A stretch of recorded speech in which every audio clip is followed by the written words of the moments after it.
मुख्यमंत्री मनोहर लाल हरियाणा को विकास के पथ पर आगे बढ़ाने में लगातार प्रयासरत है। प्रदेश के अंतिम व्यक्ति तक विकास पहुंचाना मनोहर सरकार का लक्ष्य है और इसी कड़ी में हरियाणा सरकार किसानों के हित में फैसले लेकर उन्हें दिन दोगुनी रात चौगुनी तरक्की करने में मदद कर रही है। प्रदेश सरकार द्वारा किसानों को मिल रही सब्सिडी और योजनाओं के लाभ से ही आज हरियाणा का किसान आधुनिक खेती की ओर बढ़ रहा है।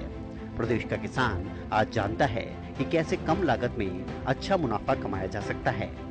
बदलते समय के साथ कृषि के क्षेत्र में काफी बदलाव देखने को मिल रहे हैं। लोग समय और पूंजी को बचाने के लिए उन्नत कृषि उपकरणों और उन्नत तकनीकों का इस्तेमाल कर रहे हैं। पारंपरिक खेती को बदलते हुए किसान अब आधुनिक खेती की ओर बढ़ रहे हैं, जहां उन्नत तकनीकों का इस्तेमाल कर न केवल सफल खेती कर रहे हैं बल्कि कम समय में दोगुना लाभ भी कमा रहे हैं। पहले किसानों को कृषि कार्य पूरा करने में एक लंबा समय लग जाता था, लेकिन अब आधुनिक तकनीकों की मदद से किसान उसी काम को कम समय में आसानी से पूरा कर सकते हैं। ऐसे ही एक प्रगतिशील किसान है मनु चावला, जो सिर्फ एक किसान नहीं बल्कि एक इंजीनियर किसान है। करनाल के किसान मनु चावला पेशे से एक इंजीनियर है। मनु इससे पहले गुरुग्राम की एक कंपनी में जॉब करते थे। वो बताते हैं कि उन्होंने कुछ साल अमेरिका और बेंगलोर में भी जॉब की, लेकिन उनकी रुचि अपने पैतृक काम यानी खेती को आगे बढ़ाने में थी। हालांकि उनके लिए ये सफर इतना आसान नहीं था। किसान मनु चावला बताते हैं कि जब वो अपने पिता को खेती करते देखते थे तो उन्हें ऐसा लगता था कि खेती में लागत ज्यादा और मुनाफा कम है, जिसके बाद उन्हें लगने लगा कि वो परंपरागत खेती छोड़कर आधुनिक खेती की ओर कदम बढ़ाएंगे। आज का युवा परंपरागत खेती को छोड़कर आधुनिक खेती की ओर कदम बढ़ा रहा है। मनु बताते हैं कि वो खेती के क्षेत्र में शुरू से ही कुछ प्रोग्रेसिव करना चाहते थे। उन्होंने खेती की शुरुआत 4 एकड़ से की थी और आज वो 18 एकड़ से भी ज्यादा में खेती करते हैं और उनका मकसद इसे और आगे बढ़ाना है। मनु दावा करते हैं कि करेले की खेती करके आज वो उत्तर भारत में सबसे बड़ा फर्म चला रहे हैं। मनु आज कई सब्जियों की खेती करते हैं, जिनमें गोभी, बैगन, खीरा और घिया की खेती भी शामिल है। मनु आज अन्य किसानों के लिए प्रेरणा का स्रोत बन चुके हैं। वो कहते हैं कि अगर आज का युवा खेती के धंधे को व्यवसाय की तरह समझे और अपनाए तो उससे अच्छी मेहनत करके वो अच्छा मुनाफा भी कमा सकता है और साथ ही अपनी अलग पहचान भी बना सकता है। मेरा बैकग्राउंड एक इंजीनियरिंग का बैकग्राउंड है। मैंने करीबन 16 साल जॉब करी है as a channel sales in Gurgaon. US में भी 3 साल जॉब करी है, बैंगलोर में भी करी है। तो बेसिकली मेरा जो बैकग्राउंड है, एक फार्मिंग बैकग्राउंड ऐसे है कि मेरे फादर साहब के ये सब खेत हैं, तो हम लोग बचपन से ही खेती देखते हुए आ रहे हैं। तो एक इंटरेस्ट था कि हमको फार्मिंग में जाना है। लेकिन जब हम घर पे जो इनकम आती थी वो देखते थे, वो कनक और जीरी से जो इनकम आती थी वो अगर हम एकड़ की कॉस्ट लें 30 लाख 35 लाख अगर एकड़ है तो उसमें फादर साहब सब कुछ मिल कर आके 60-70 हज़ार रुपये महीने का कमाते थे। तो मुझे लगा कि अगर हमें फार्मिंग में घुसना है, हमारा मन है फार्मिंग में, तो क्यों ना कुछ प्रोग्रेसिव किया जाए। तो प्रोग्रेसिव में डेफिनेटली इन्वेस्टमेंट भी होती है। हमने इन्वेस्टमेंट करी अपने प्लांट के ऊपर और हमने जॉब इसलिए छोड़ी क्योंकि हमें फार्मिंग में आना था, हमारा मन था। ऐसा नहीं है कि हमें कोई मोटिवेशन मिली है, it was just a dream to come into farming. तो I left my job 4 years back and then हम लोग फार्मिंग में आए और पहले साल से ही हमने स्टैकिंग के ऊपर ध्यान दिया। तो पहले साल हमारे 4 एकड़ स्टैकिंग के थे, आज हमारे पास 18 एकड़ स्टैकिंग के ऊपर है। तो और धीरे धीरे हम लोग इसको बढ़ाते हुए हमारा जो नेक्स्ट जनवरी का टारगेट है, हम लोग इसको 30 एकड़ पे लेके जाने के ऊपर है। कहते हैं जहाँ चाहा वहाँ रहा, यानी कि अगर वास्तव में कोई कुछ हासिल करना चाहता है तो उसे हासिल करने के तरीके ढूंढता रहेगा और आखिर में सफल होकर भी रहेगा। अगर आप किसी चीज को पाने के लिए ठान लें और पूरी तरह से प्रयास करते हैं तो आप सभी कठिनाइयों को पार कर आखिर में सफल हो ही जाते हैं। और इस कहावत को सच कर दिखाया है अंबाला जिले के प्रगतिशील किसान कंवरपाल सिंह ने। कंवरपाल अपने गाँव में 2.5 लाख की क्षमता वाला पोल्ट्री फार्म चलाते हैं, लेकिन उनके इस बिजनेस में उन्हें घाटा होने लगा। कंवरपाल ने बिजनेस बंद करने का फैसला तो लिया, लेकिन हार नहीं मानी।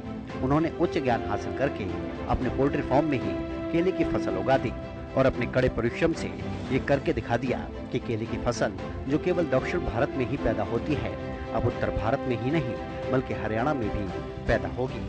प्रगतिशील किसान कंवरपाल बताते हैं कि जब उनका पोल्ट्री का बिजनेस ठप हुआ तब उन्होंने कई अन्य काम करने के बारे में सोचा, लेकिन किसी भी नए काम को शुरू करने के लिए उन्हें ढेर सारे पैसे की जरूरत थी और तब कंवरपाल को खेती में ही कुछ नया करने की तरकीब सूझी। कहते हैं अगर इंसान के इरादे पक्के हों तो वो मिट्टी से भी सोना उपजा सकता है और उसी से अपनी एक अलग पहचान बना सकता है। कंवरपाल कहते हैं कि ये सब संभव बागवानी विभाग और सरकारी योजनाओं की वजह से हो पाया।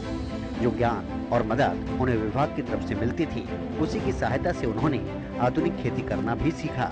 आज कंवरपाल सिर्फ केले ही नहीं बल्कि मक्का और सरसों की खेती भी करते हैं। कंवरपाल के संघर्ष भरे जीवन को देखते हुए आज वो किसानों के लिए प्रेरणादायक बन गए हैं। बड़ी बात तो ये है कि प्रगतिशील किसान कंवरपाल ये बताते हैं कि मेरा मकसद सिर्फ खेती करना नहीं था, बल्कि मैं चाहता था कि मेरे आसपास के लोग भी मुझसे प्रेरित होकर खेती करें और इस क्षेत्र में अच्छा नाम कमाएं। भी मनुष्य को ज़रूरत होती है तो कुछ ना कुछ खोजता रहता है। जैसे ही मेरा फार्म बंद हुआ तो मुझे किसी नए काम की तलाश थी, तो नए काम काफ़ी दिमाग में आए, लेकिन उन सब के लिए पैसा ज़्यादा चाहिए था। तो मैंने ये सोचा कि चलो मैं क्यों ना अपने खेत में ही कुछ नया करूं। अगर मैं कामयाब हुआ तो आगे जो मेरे युवा साथी हैं वो इस लाइन को देख के अच्छी खेती की तरफ जाएंगे, और अगर मैं अनफॉर्चुनेटली कामयाब ना हुआ तो जो लॉस होगा, पहले भी लॉस पड़ा, इस लॉस को भी वहन करने के करूँगा। इसलिए मैं इस लाइन में आया हूँ। मैं फार्म बंद होने के 1 साल तक तो बिल्कुल खाली ही रहा, कोई काम समझ में नहीं आया। तो 1 साल के बाद ये 25 जुलाई को मैंने अपने खेतों में ये बनाना की फसल लगाई और आज इसको 1 साल 2 महीने हो गए।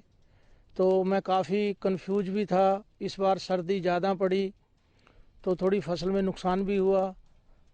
तो काफ़ी लोग मुझे कहने भी लगे कि आप इसकी बहाई कर दो, कोई और फसल कर लो, लेकिन मैंने थोड़ा संयम रखा और आज मुझे ये खुशी है कि आज मेरे कुछ प्लांटों पे फ्रूटिंग स्टार्ट हो चुकी, जो आपने अभी अपने वीडियो में देखी भी है।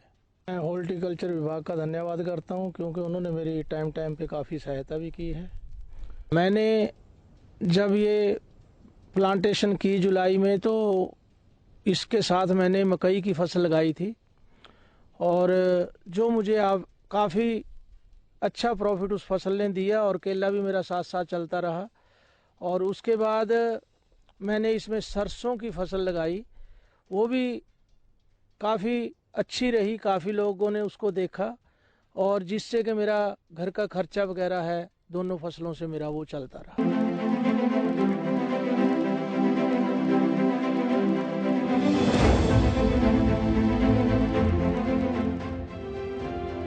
हरियाणा सरकार किसानों के हित में लगातार बड़े बड़े फैसले ले रही है और किसानों की आर्थिक स्थिति को सुधारने के लिए हर संभव कोशिश कर रही है। हालांकि कई बार खराब मौसम या अन्य प्राकृतिक आपदाओं के कारण जब किसानों की फसल नष्ट हो जाती है तो उनकी आर्थिक आय काफी प्रभावित होती है। सरकार द्वारा तब भी किसानों को मुआवजा मुहैया करवाया जाता है। ऐसे में किसानों को हर तरह की समस्याओं से दो चार ना होना पड़े, इसके लिए भी सरकार की तरफ से किसानों की मदद के लिए अनेक किसान हितैषी योजनाएं बनाई जाती हैं। इतना ही नहीं, हरियाणा सरकार किसानों को जागरूक कर आधुनिक खेती करने के लिए प्रोत्साहित करती रहती है।